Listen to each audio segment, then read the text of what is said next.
Welcome to the Douglas County Safe Routes to School Plan virtual public meeting. This is our second virtual public meeting, and it will be available throughout the month of September.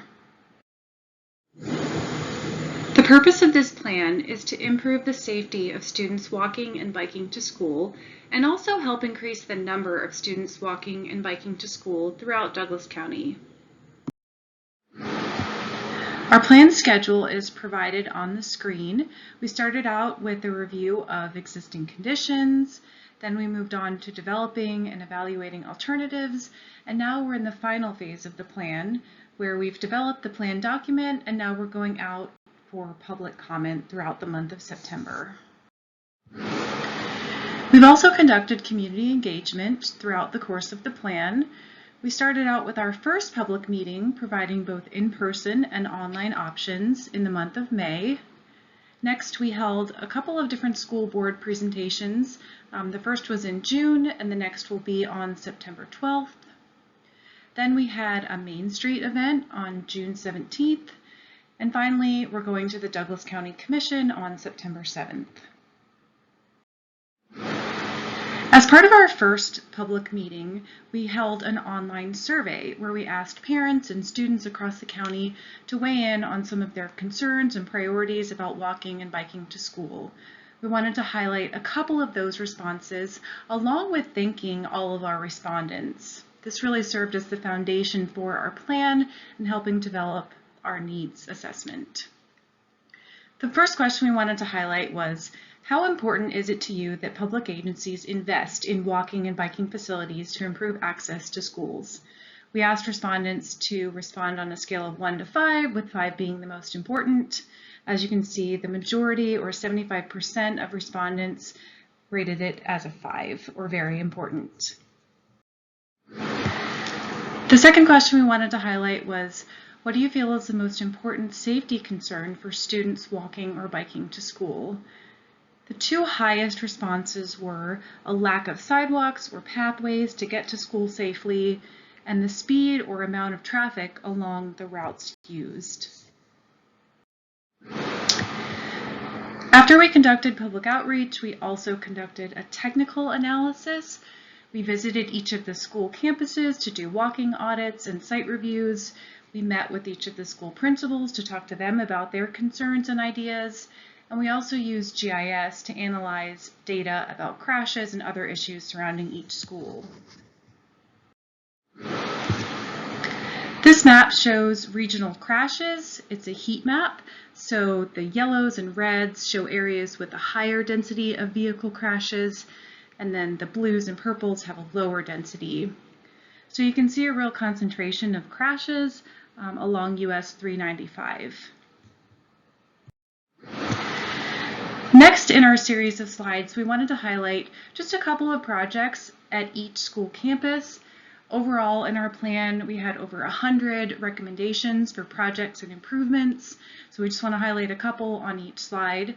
If you're interested in seeing the full list of project recommendations, the detailed plan document is available on the project website, and the link to that is available on the last slide of this presentation. So first, we'll start out at C.C. Meneely Elementary. We had a couple of different recommendations highlighted here. The first was to extend the existing bus loop. There have been some issues with buses not having room to maneuver or stacking up into the road along Muir Drive, which presents a safety hazard. And then the other recommendation we wanted to highlight is what's shown in our before and after photos on the right. This is a photo visualization or a simulation of what this roadway could look like if we added a nice wide paved sidewalk with a loading zone for parent pickup and drop off striped. Also at C.C. Meneely, we wanted to highlight another recommendation, which is to install a paved walkway on the east side of Mitch Drive. You can see there's currently a walkway, but it's not paved, and this can be problematic, especially in the winter months when the area can get muddy or snowy. Next, we move to Jacks Valley Elementary. We wanted to highlight a couple of different types of improvements. So the one on the bottom right shows the entrance and exit to one of the parking areas. So our recommendation is to restripe so it's a little clearer, that you can have both inbound and outbound movements. So this would be more of a short-term, lower cost improvement. Another improvement we wanted to highlight is shown in the trailhead parking sign. So sometimes there can be a little bit of confusion in the parking area about where it's appropriate to park for different users. So we had recommended some updated signage to show where the trailhead parking is as opposed to the school parking. And then the final recommendation we wanted to highlight was another recommendation to extend the bus loading zone to give a little bit more space and help make operations a little bit safer. Also at Jacks Valley Elementary, we have another visualization here with our before and after. So in this visualization, we're showing adding an overhead flashing signage and moving the crosswalk to the other side of the existing intersection to help reduce conflicts. All right, moving on to Scarselli Elementary. In this visualization, we're showing the before and after along Long Valley Road. So in our survey, we did hear some concerns about speeding and crashes along Long Valley Road, and that was backed up by our data analysis. So the recommendation shows the addition of a bike lane, and we're getting that space by restriping. So the existing lanes along Long Valley are wider than they need to be to accommodate vehicles. So by restriping, we have space to add bike lanes on both sides. They're currently just on one side, adding a buffer, and then the on-street parking also acts as an additional buffer for bicyclists. The rendering also shows widening the sidewalk along Long Valley Road on the side of the road with the school. So next at Powalloo Middle School, we have a recommendation to extend the student drop-off and pickup loop and also install a sidewalk along this area for where students are getting out of their vehicles. Next at Pinion Hills Elementary, we have a couple of recommendations highlighted. One is to repair the sidewalk connection. You see the bricks in the bottom right of the screen are just in need of repair to be a safe and flat surface for students. And then the other recommendation is to install a paved shoulder and no parking signs along Stephanie Way. The photo on the top right shows there's really not a safe place for students to walk along the side of the road, whether it's a walkway or a paved shoulder like we've recommended. Next at Douglas High School, the main recommendation we wanted to focus on here was some changes to the crosswalk area you see in the photo. So we receive a lot of student traffic walking back and forth between the high school and the Maverick convenience store, either at lunch or bell times.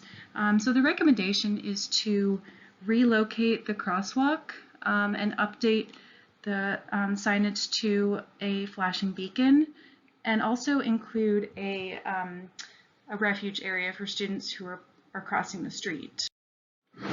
So that recommendation is shown here.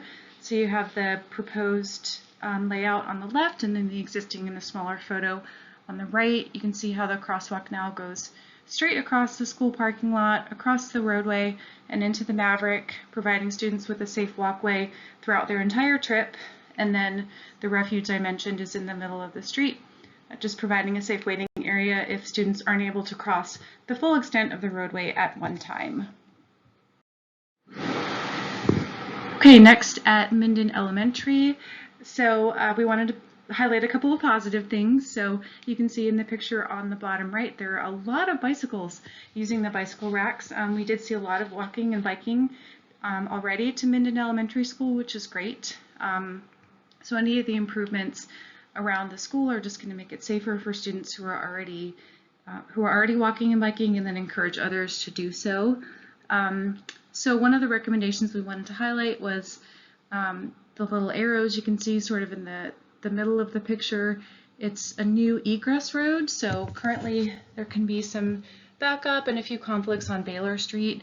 So providing an additional egress area for parents to exit when they're doing pickup and drop off will improve the flow of traffic around the school.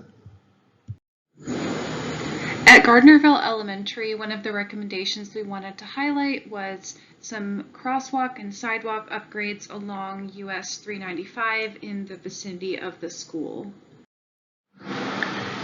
Okay, next at Carson Valley Middle School, the main thing we wanted to highlight here was there's a nice multi-use path running behind the school. You can see that running near where we have the yellow box highlighted. But currently the connection between the pathway and the school is unpaved. You can see that in the picture on the top right. And sometimes in the winter months that can get snowy or icy or muddy, so we recommended paving it. In terms of next steps, we'll be seeking input from the Douglas County Commission and School Board. As I mentioned, the public comment period and virtual public meeting are available throughout the month of September, where you can view the plan document and leave a comment. And then finally, we'll be incorporating the input we receive and finalizing the plan.